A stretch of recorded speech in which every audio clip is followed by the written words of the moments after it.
All right, friends, so let me introduce you to the Etowah CCR course. You'll be coming down that ramp. Our football stadium is just on the other side of that left tree line right there.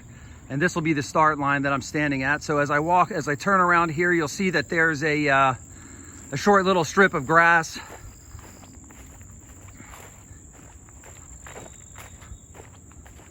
Terrain gets a little bit uneven right here, leans a little bit to the left, drainage. And then when it flattens out again right up here, we anticipate moving our 6-foot wall over here. It'll be the first obstacle that you'll have to go over. Of course, the litter will go around it. All 10 people have to go over it with the 4 rucksacks that the team is carrying. You can see this is a pretty narrow gate. So once you've gone over the wall and picked up your equipment, you'll go through this gate. We will have cautionary tape out here to guide you along the way, but you're going to turn to the left.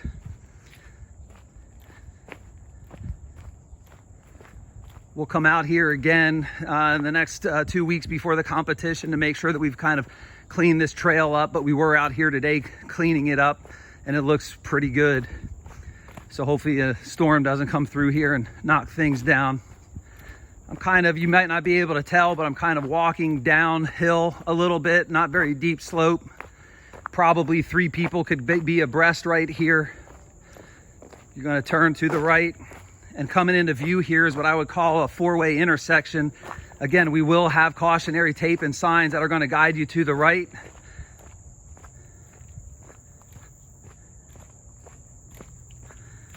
This is all a run. We don't anticipate through here having any obstacles. You might be able to, if you're looking down at the ground, see that there are some roots, some little rocks. I anticipate somebody will probably twist an ankle on this course during the competition. We will have the roots spray painted as best as we can, but you know, we are back in the woods and there are plenty of them, so be careful and tape yourself up if you need to. As we head deeper back into the woods, now I'm probably on a trail that's maybe 2, not quite 3 people wide. It's not single file, but the team with the litter should fit comfortably in here. But somebody with a rucksack trying to pass some of the team with the litter might have to go up on the side embankment to get around. I don't know if you can notice here, but the terrain starts to go down a hill. We're heading back toward the creek on campus. It's a relatively dry creek bed. But what must go down must come up if you're finishing where you start. So you're going to have to climb up here. Now, this is a major intersection. We'll have it taped off. Might even have a cadet down here volunteering. That's going to guide you to the right. Don't be surprised, I haven't decided yet, but this strip right here, don't be surprised if I have a low crawl area in here. It's kind of muddy. Hopefully you guys will enjoy that, getting a little dirty. And it's also soft. Don't need to worry about hay or pine straw or something like that. That would just be mud if I choose to do it. This course is a half a mile. It's 0.5, maybe 0.52, but it's not 0.6. I mean, it is a pretty quick CCR course. There is a fork in the road here that will be taped to guide you straight so you don't fork right. Same can be said here. This loop that goes off to the right, we're actually going to turn left, but the loop that goes to the right loops back to the place where the one that was previous, maybe 5 seconds earlier.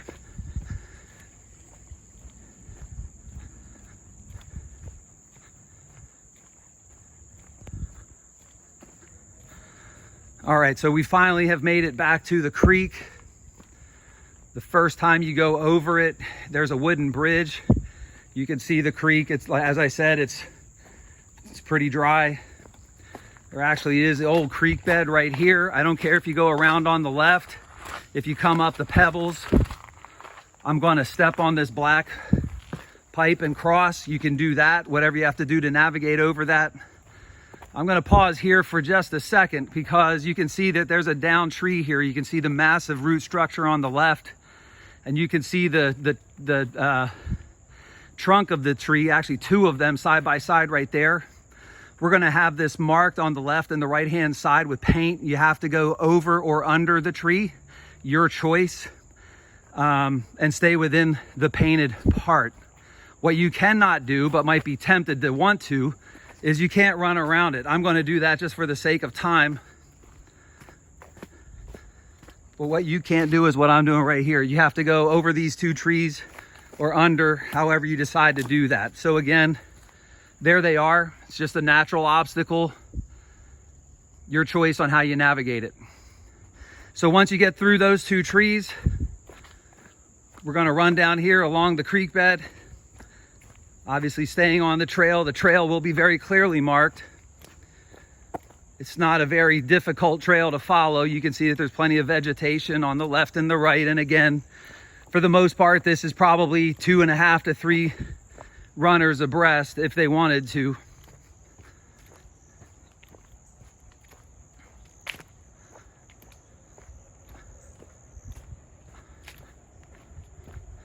As I walk, I'm at the 6-minute mark. You can see this is actually where we practice. Etowah practices its rope bridge. We won't be doing a rope bridge activity for this particular competition, hopefully next year. Didn't want to do it down here though, because the CCR course kind of cuts right through here, and that would kind of create some havoc. So you're going to cross that bridge. And we're at the lowest point in the course right now. Just about everything from this point on is going to feel like running uphill. Being that it's a half-mile course, the first half is pretty much flat to downhill, and then you got a 1/4 mile where you're basically having to climb yourself out of here. Bit rocky, root structures on the ground.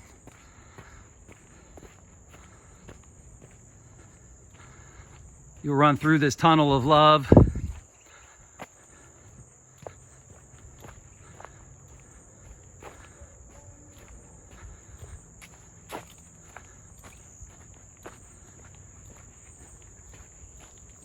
Here it gets a bit narrow.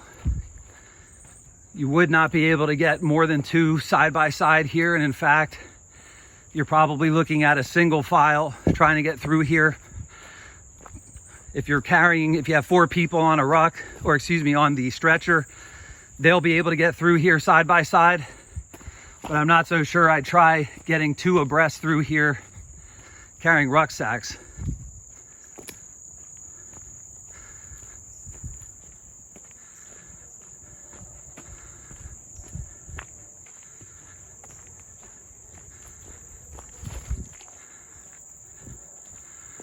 All right, so walking, I'm now at the 8-minute mark.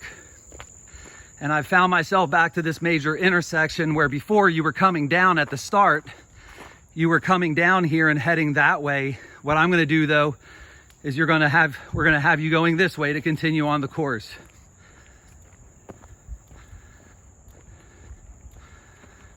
Pretty much, if you find yourself a little bit lost, turn right, for the most part. But again, we'll have this clearly marked. Through this little stretch right here, the grassy area, we've tried to schwack it down. We'll come back again and schwack down some more. Don't be surprised if you do not see copperheads, but don't be surprised if you do. Today when we were down here cleaning up the course, we saw 2. That is an infrequent occurrence, but we are aware that they are here.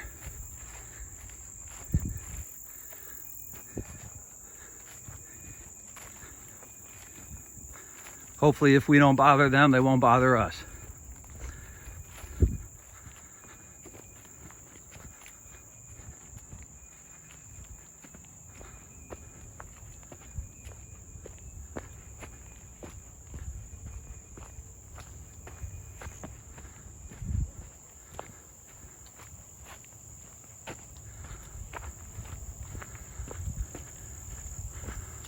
So far in this whole grassy area, I've been climbing, I've been ascending. Here is a fork. You are to go straight. I will have this left turn marked off so that you can't turn left there.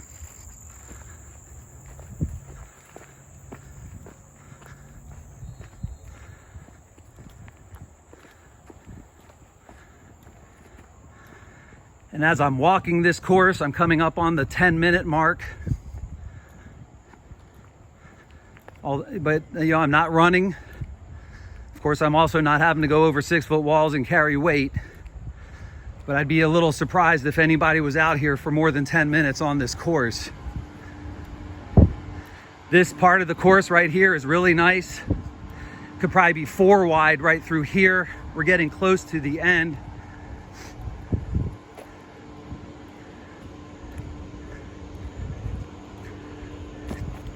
Excuse me, tripped on a tree stump. There you go. Come to this road, turn left, and very similar to Adairsville's rabbit trail or rabbit hole, we have one also that the team will have to kind of gut out. It's not nearly as long as theirs, but it's equally as steep.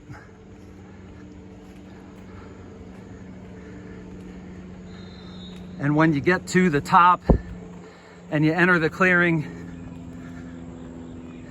you'll turn left to work your way back down to near the start, where you'll complete the CCR course.